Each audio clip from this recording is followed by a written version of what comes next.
Hello and welcome to this episode of the Worship Band Builder podcast, where we are working with you to lay the foundation for skillful worship. I am Eric Roberts, and I'm joined by my co-host, Emily Roberts. Hello. Our episode today, episode 3, is called Gracious Sakes.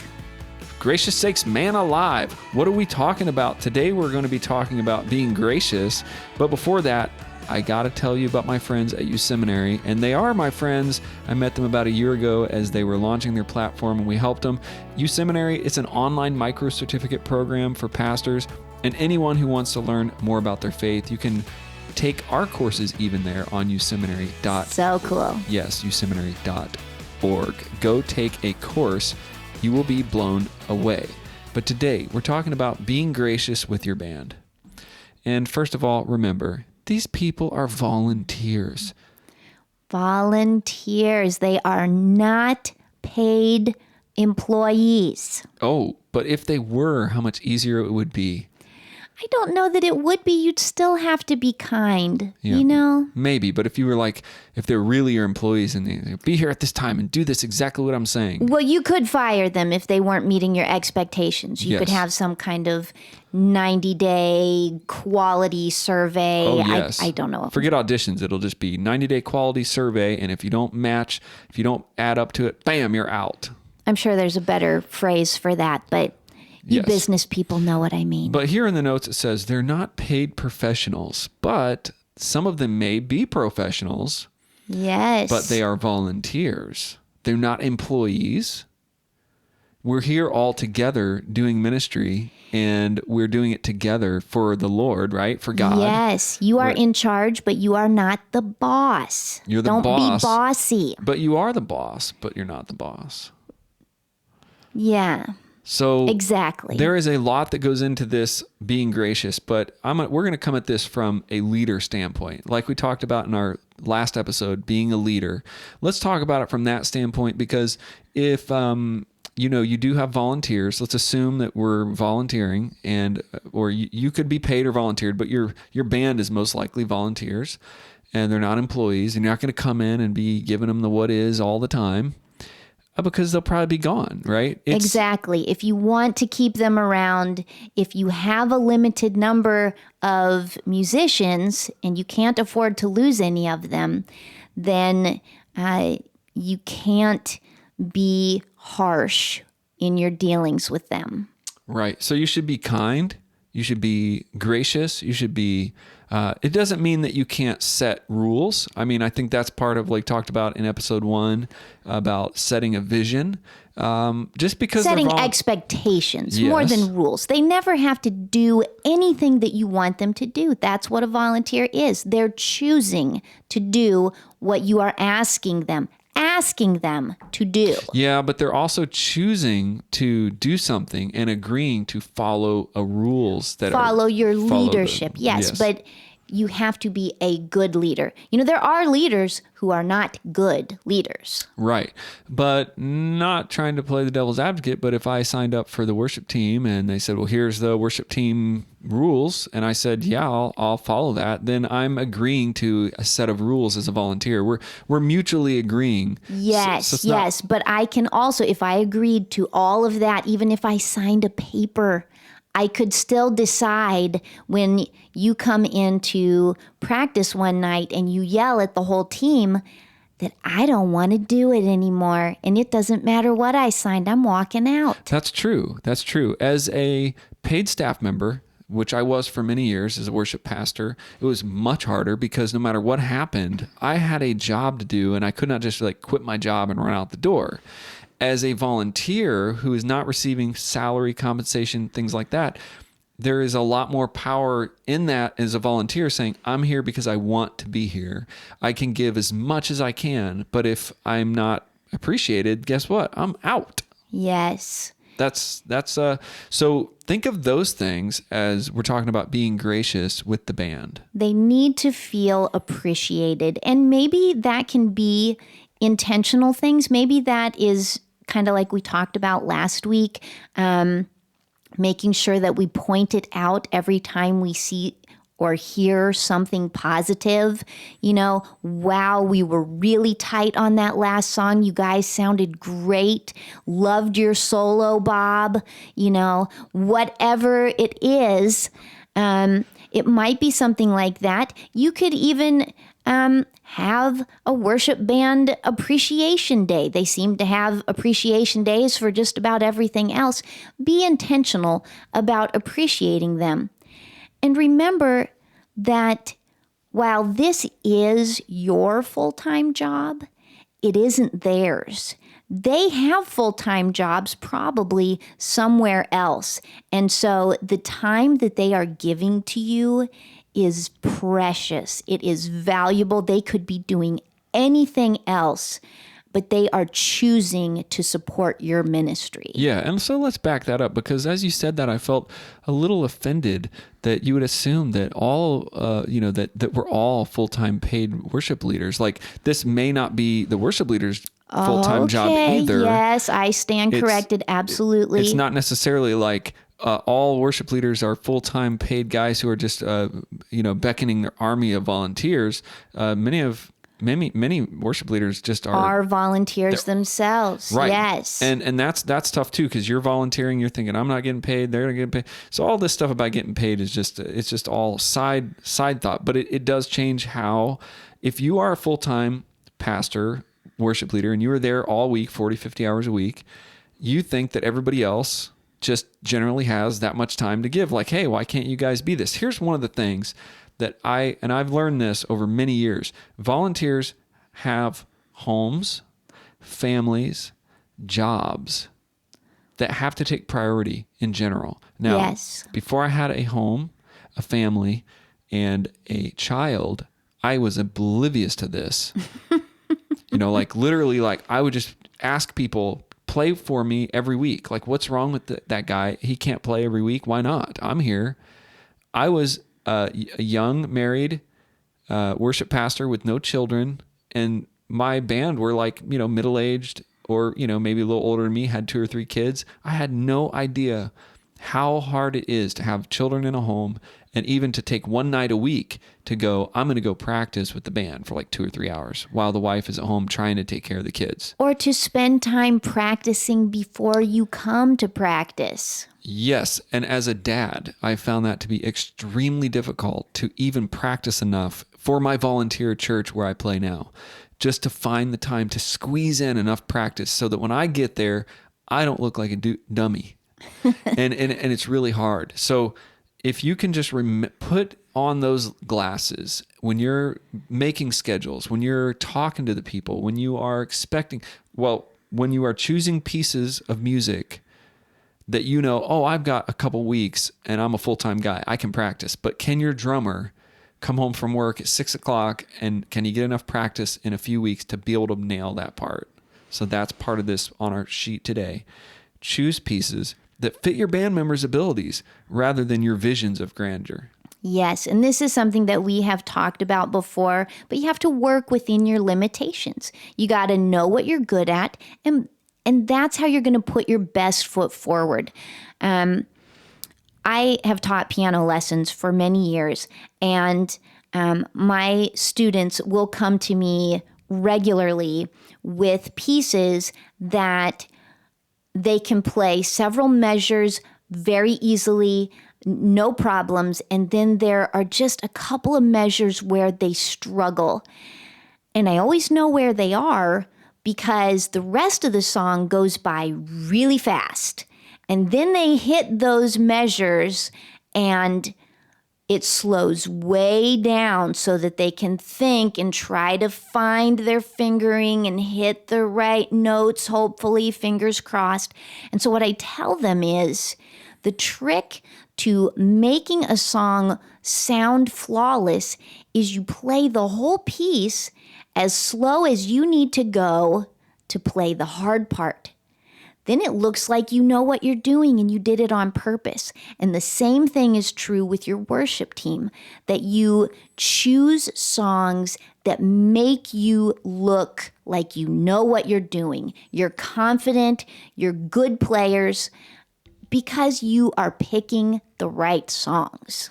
Yeah, and this really has nothing to do with song selection this episode, but you just laid out like a huge tip that really makes your band love you, and you're being gracious to them. Like when I've had guys that call me and tell me, come play this song, and then they give me the list, and I'm like, oh my goodness, like by Sunday I have to play this, and it freaks me out the whole week. And even as being an accomplished musician and feeling pretty comfortable with my instrument, I still will you'll know, like, you've been in there a couple hours, like, what are you doing? I'm still trying to learn these parts, and so it's just that.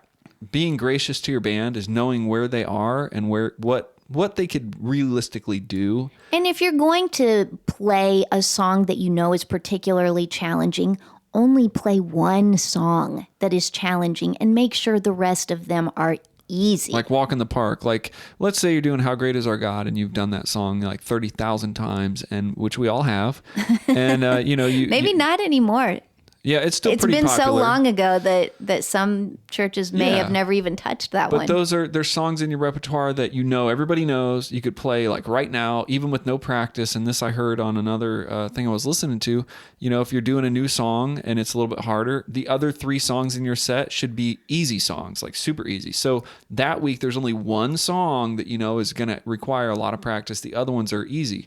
And it doesn't mean just because it's easy that it's like dumb. Like that's something I struggle with, is like if I pick a lot of easy stuff we've done a lot, then that's dumb, or like or boring, or it might seem boring to you, like, oh, I'm just going to pick these easy boring songs, but that's actually the best way to get your band good over time, is to you're there, you've got it, pick it over until everybody's sick of it, and then you can add some new stuff in. But that's true. No, don't try to be so, try to be so awesome all the time, and let yourself breathe, because your band's going to have fun with that. Well, you will look more awesome choosing songs that the band can play well and easily than choosing challenging songs where they will struggle and potentially fall apart. Yeah, if you're in general having that feeling like, did we make it? Are we going to make it? Is this going to happen? Is this going to work? Are we going to nail this? If that's what you're thinking on Sunday morning, you need to roll it back a tad, and that is being gracious to your band, because no band wants to feel... I feel like for me, when I'm training a band, when I'm training my band, when I'm working in my own element, I always want everybody to have a tad bit of uncomfortableness, that they're pushing themselves just a little bit. But then most of the time, it's got to feel good. It's got to feel comfortable. Mm-hmm. And you have to gauge that not where you feel comfortable, but where everybody else feels comfortable. And so that's really choose pieces that fit your band, their abilities, rather than even your own abilities. And lastly, and this is tough for all of us, but you're going to have to share the spotlight, and you're going to have to let them shine. This isn't about us being awesome or being in the spotlight, but hey, it is a stage and there are spotlights. So we can't in most churches. Now, at least some of you guys may still be in the non-spotlight mode, but a lot of churches now, look, they got spotlights, they've got stages, they've got all the stuff going on. It looks like a concert. Yeah, and the people who are volunteering, that aren't being paid, that are practicing, that are really trying hard, don't stick them in the back and like turn the lights off so nobody can see them and hog all of the front stage. I mean, that's just really good for you to share that experience with them and let them have that time, even though that's not what worship is about. No, it's not about that, but it's also not all about you. Oh, man.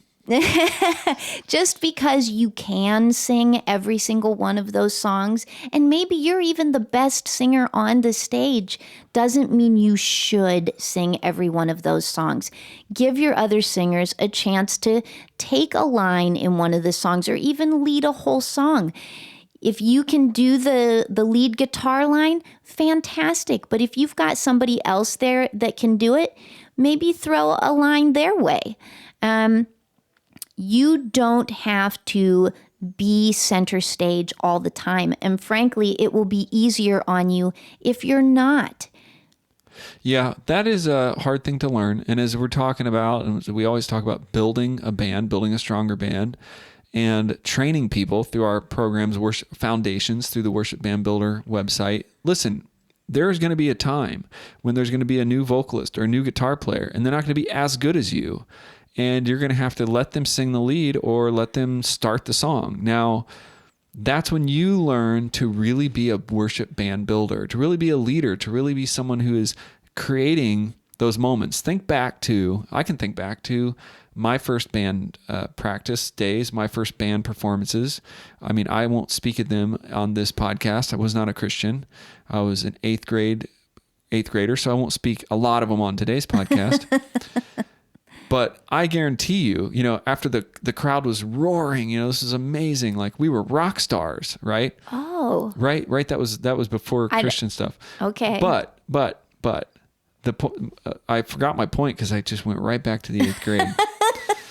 I went right back to the 8th grade dance, man. We played our first thing. My point was, it couldn't have been that good. Trust me. You know what I'm saying?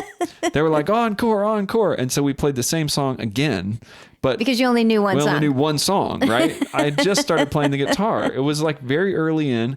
And my point to you is there's going to be times when somebody's going to need that first time. They're going to need that first moment, that first start. They're going to need that first solo. And it's not going to be as good as your solo. But as you're developing band members, as you're opening spaces, as we're talking to you about, your next worship leader, your next drummer is in your pew. They're going to have to get to the stage somehow. They're going to have that first time to play. Yes. The more you perform, the easier it gets. But it won't get any easier if you don't have those opportunities. And as you start training people and doing this, you're gonna notice spaces where they don't seem like they think they're ready, but I think they're ready. And so you're going to push them just a little bit. So this is just about sharing the spotlight, but also pushing people into the spotlight. Push people. Push them into the spotlight. Turn on their mic. Turn everybody's off, and let them stand up there. No, it just goes. It is hard for you as a performer to maybe think, well, they're not quite ready, but they're never going to get ready unless they have those times where they can learn and get ready. You get ready in a lot of different ways, but there's nothing like standing in front of an audience and knowing that your next song is you. That only you can only develop that by doing it, right? That's right. Yeah, I mean, you can only develop that confidence by just like your hands shaking, your voice just quivering, and then over white knuckle grip on the microphone. Yeah, I mean, in my first piano recitals in college, it was the worst feeling, and I was into my major, and you go up to play your piano piece, and your fingers are just like shivering, on the piano keys. There's nothing like that. You have to overcome that over time. So not just share the spotlight with those people that want to shine, but, know when it's time to kind of push those new musicians. Well, so really, if we're talking about being gracious to your team, you're more than a leader. You're almost like a coach because you're encouraging their growth in this way. Right. You are a coach. Yeah. You're a coach, a leader, a team, a trainer. And when they do it and it sounds just okay, tell them it sounded amazing because it's going to get a little better every time. And that's what I love about what we're doing in this new phase in the podcast and the Worship Band Builder is we're opening up, giving you guys the chance to helping you open up the stage to new people. And through foundations and the courses that we have there, you can take anybody out of the pew and put them in our courses for a couple months, and they come out on the other side as a drummer or as a bass player or as a new singer. Or when they say, I'd really want to do the drums, you're like, here's the path to that. Because it's a path. It's not just going to happen. You're a part of that path for them as a leader, as you're being gracious to them. Training is probably the most important thing that you can do for them, helping them, giving them that opening, and really changing their life, because worship training changed my life. Being trained by my mentors changed my life. It put me on a whole different path. I never would have got up and led worship had my mentors not given me those chances. Like, hey, we think you're pretty good at this. Would you try to lead this next song? And it took a little bit of time, but that's what we're doing. And we'd love to talk to you about doing it with your team. If wherever you are, you're always going to have to train, whether you have, 5 campuses and thousands of people, whether you're just a small church of like under 100 people, 50 people, you need to train those people to come around you. And if you're still listening today to this podcast, we know you have a heart to do that. So you can go to the worshipbandbuilder.com, worshipbandbuilder.com. You can also save 10% when you use podcast, or if you just don't know what's right for you next, but you want to do it, just click on Get Help. You know, those guys came into your life, your mentors back then, and they took that role as coach and they guided you. And it wasn't very long before they weren't just your coaches. Now you were a valuable team member alongside them. And then eventually you even moved into a position of leadership with them. Boy, that's just so exciting for me to think about all of the people that are sitting out there that have the potential to become those new team members and maybe somewhere down the road, worship leaders. Right. And it's all right here.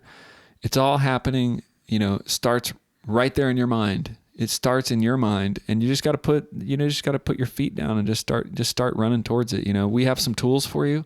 We would love to talk to you and help you navigate that and really see ministry grow. And that's what this is all about. So drop us a line. Let us know what you think. Make sure you like, share, and subscribe to the video, the podcast, wherever you're listening to on iTunes or whatever thing that you have on your phone or on YouTube. You can check this out. If you're just listening, did you know that you can actually see us in our studio on our YouTube channel? Go to that YouTube channel too. And then we will be waving to you and doing this every week. We'll be here. So God bless you guys. Thanks for listening today. And just do a real quick favor and share it.